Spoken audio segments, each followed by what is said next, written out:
Good evening. Yes, good evening, ladies and gents. And welcome to Fox Populi, where, unlike our guests, the ratings never lie. And I am your host, David Fox, and I fix the facts. And he doesn't give any flying Hey, we're live! And of course, my two faithful sidekicks and trusted advisors. Please give a big hand to Diablo and Angelo. Well, enough about us, Fox. Who've you brought in to grill today? Yeah, good point. I am getting hangry. Oh yes, that's right. Every episode we invite a special guest to our show and have ourselves a little roast. And today, that special guest is none other than, now let me read this correctly, Lord Gilbert Greed, Senior Executive of Global Greed Financial Services. Welcome, sir. It's actually pronounced Grady, Gilbert Grady. Oh, I do apologize, Mr. Grady. Tell me, you're basically a banker. Am I correct?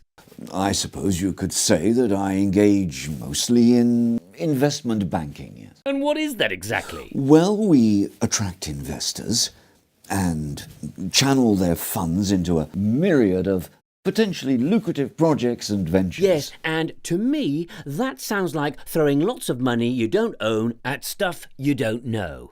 Does that not inevitably create a moral problem?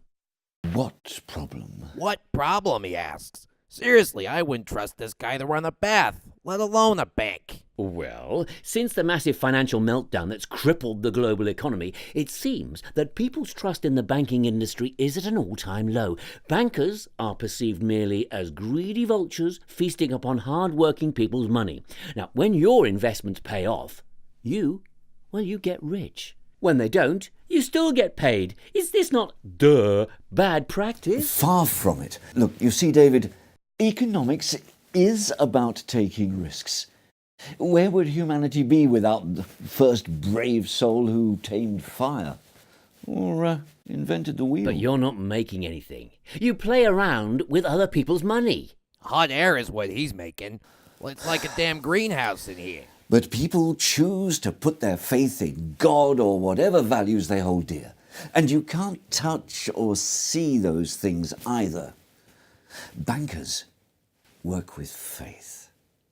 When the chips are down and people are losing hope, we can provide that faith by lending them money and helping them build their lives. Lending them the money they got from you in the first place.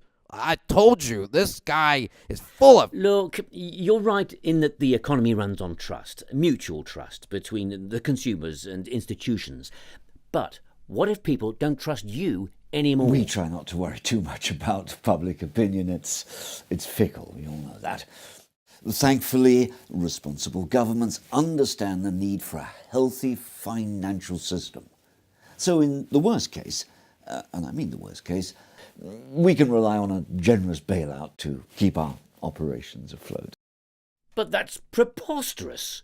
No, how should I say? It's a necessary mechanism, yes.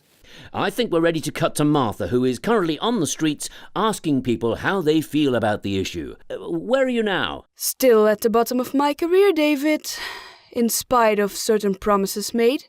Yes, well, we can discuss those matters later. Tell us, though, have you been able to talk to any bystanders?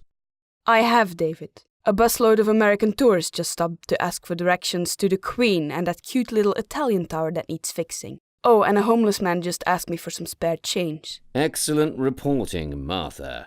Nevertheless, anyone care to weigh in on the banking industry? Oh yes, I did have a chat with a man who mortgaged his home and entrusted his life savings to the same bank he'd been with all his life. Oh, and how are that man's investments doing currently? That was the man who asked me for change, David.